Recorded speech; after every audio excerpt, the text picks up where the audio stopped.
a bancada da bala, contra o golpe, é ocupar as propriedades deles, ainda lá nas bases, lá no campo.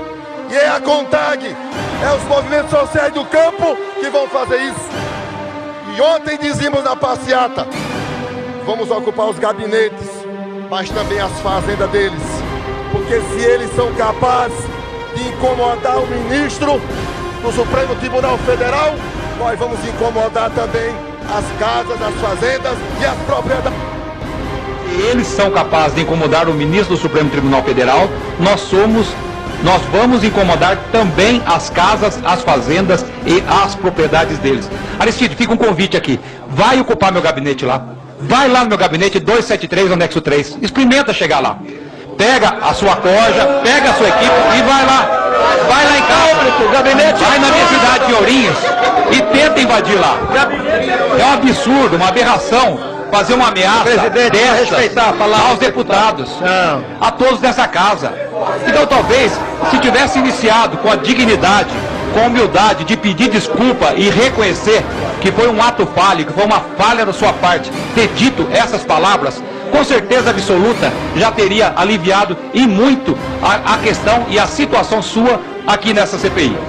Então não tem cabimento, presidente, nós estarmos realmente na frente dessa pessoa que deveria estar fazendo a sua retratação, pedindo suas desculpas e se explicando referente a isso, e não veio os demais deputados de falar que isso não é uma ameaça, que isso é um diálogo, vai invadir os gabinetes, vai invadir as casas, vai invadir as fazendas e vai para dialogar com a gente lá. Isso é uma ameaça explícita. Então merece realmente uma medida por parte do Judiciário. Tem que se explicar com isso aqui. É uma ameaça direta para nós, deputados. É uma ameaça grande. Nós nos sentimos ameaçados com isso aqui, mas não intimidados. Eu volto a falar. Desafio a invadir minha casa, desafio a invadir meu gabinete, desafio atrás de mim lá. Não tem coragem para isso. Então foram... A questão é grave. O que está acontecendo no Brasil, o que vai acontecer por esses dias, se Deus quiser, nós seremos vitoriosos. Mas eu não vou entregar esse rosto de graça. Eles estão o tempo todo ameaçando e da luta. E é a mesma coisa que está acontecendo hoje em dia. Porque são centenas de milhares de pessoas e como eles dão respeito à propriedade privada, exatamente eles não querem trabalhar. É a mesma coisa que alguém chegar com um carrapato ou com um berne numa vaca e falar: sai daí que você agora vai ser vegetariano. Não vai sair. E esses bernes, esses carrapatos materializados na pessoa de Vossa Senhoria, bem como os que o acompanham estão nessa situação. Muito obrigado pela oportunidade de apresentação. Dizendo que eu não sou fazendeiro e não tenho ligação com nenhum fazendeiro. E também não sou nenhum rico.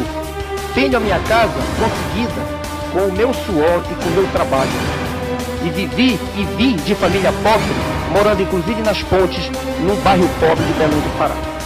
Só para que as pessoas possam entender de que eu não estou aqui tirando o lado. Passei os 10 primeiros anos da minha vida como policial, senhor presidente, indo para o sul do Pará defender a polícia no sentido de fazer um trabalho correto para investigar mortes, o que inclusive anos atrás me deu uma homenagem pelo presidente da República aqui no Planalto. Falo isso para dizer que conheço perfeitamente como as coisas acontecem na zona rural. Que nós neste país temos sim pessoas que precisam de terra para morar, todos nós sabemos. Mas que nós sabemos também que desde que eu era criança eu ouvia falar em reforma agrária. E que isso nesse país, e que neste governo, ninguém tem interesse em resolver. Porque se quisesse, resolveria. Nós teríamos sim as pessoas cadastradas e com título para que pudesse ficar. E isso não ocorre porque eles têm o interesse de manter as pessoas sob o controle deles, para que eles possam fazer o que quiser. É isso que ocorre nesse país. O presidente do MST que hoje está aqui, e eu quero lhe falar isso olhando nos seus olhos, senhor João, eu, que fui 30 anos policial e que estive vendo pessoas morrer no campo, eu vou lhe dizer, não tenho o menor receio de lhe dizer que se eu pudesse modificar esse país e dar a terra para quem pudesse ter, eu daria.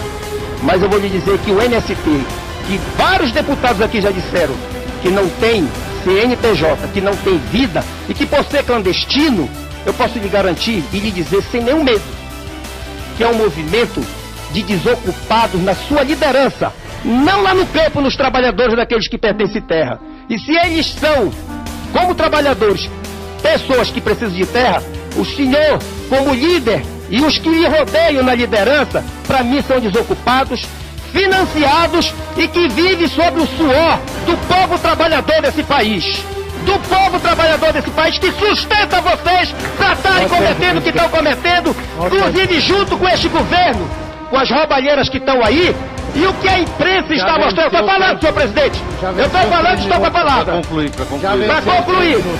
Inclusive, com este governo e a imprensa tem mostrado aí, e não é montagem, as roubalheiras que fazem, tirando do povo brasileiro, onde lá no meu estado tem escola que criança recebe como merenda, senhor presidente, água com farinha para merendar, porque o dinheiro não chega lá, porque vão pro bolso desses ladrões que tem aqui. E ainda temos que ter que aceitar que o MST venha aqui se fazer de coitadinho, de paz e amor. Isso eu não vou aceitar. Eu espero que o povo brasileiro, com mais de 90% na pesquisa, possa acabar com este câncer de ladrões neste país. Continue complementando aqui, senhor presidente. Se ele entende que é justo falar que nós parlamentares, não só da bancada da bala, mas outros aí que são contrários ao governo Dilma, se somos os responsáveis por fazer propagações de crime de ódio, ou se são os senhores que o fazem no momento desse, incitando a violência contra nós aqui, que nada falamos com relação à CONTAG. Deixar claro aqui, as minhas indagações são para o senhor Aristides. Eu gostaria que parte do tempo fosse concedido ao delegado Éder Mauro, porém, regimentalmente... Qual é o problema, Érica? Tá com medo de quê? Só para complementar, presidente. Por favor, delegado, por favor, a palavra não está à sua disposição. A senhora tá com a eu vou falar. A grupo de Serlim, eu sou estado no parlamento de respeito. É, cachorro, agora o que é? Só um pouquinho, só um pouquinho. Criança toda de respeito. Quem é você? Ou você não tem um projeto aí? Criança toda de respeito. É uma vergonha pra vocês. Agora é sua partilha. Pra um bandido desse. Presidente, questão de ordem, presidente. Presidente. É o quê, rapaz? Presidente, questão de ordem. Questão de ordem, presidente. Presidente. Presidente. Presidente. Presidente. Presidente. Questão de ordem. Qual é o artigo, deputado? Artigo 3º e 4º do Código de Ética. O advogado tem que ficar quietinho aqui e falar com... Ele não pode falar com o parlamentar aqui, não. Presidente. O senhor não é parlamentar. O advogado tem que falar com o cliente dele, respeitar parlamentar. Ele não pode falar com o parlamentar aqui, não. Ele não é parlamentar. Ele é advogado dele. E o deputado tem que falar dentro do regimento. O advogado tem que ficar quietinho nessa casa. Falar com o cliente dele. Falar na hora do regimento. Preciso. O deputado fala na hora do regimento. O deputado fala na hora do regimento, presidente. Está sem condições. Fala com o cliente, não conosco. Não conosco, o senhor fale com ele. Presidente, está sendo desrespeitado o regimento. O senhor respeita que o senhor fala com o seu cliente. Pessoal. Está sendo desrespeitado o regimento, presidente. Por favor. Fora da ordem, deputado. Eu gostaria. Preciso ler porque está uma reincidência. Pessoal. Eu não, só um pouquinho. Delegado, por favor. Não está contribuindo. Eu não posso me...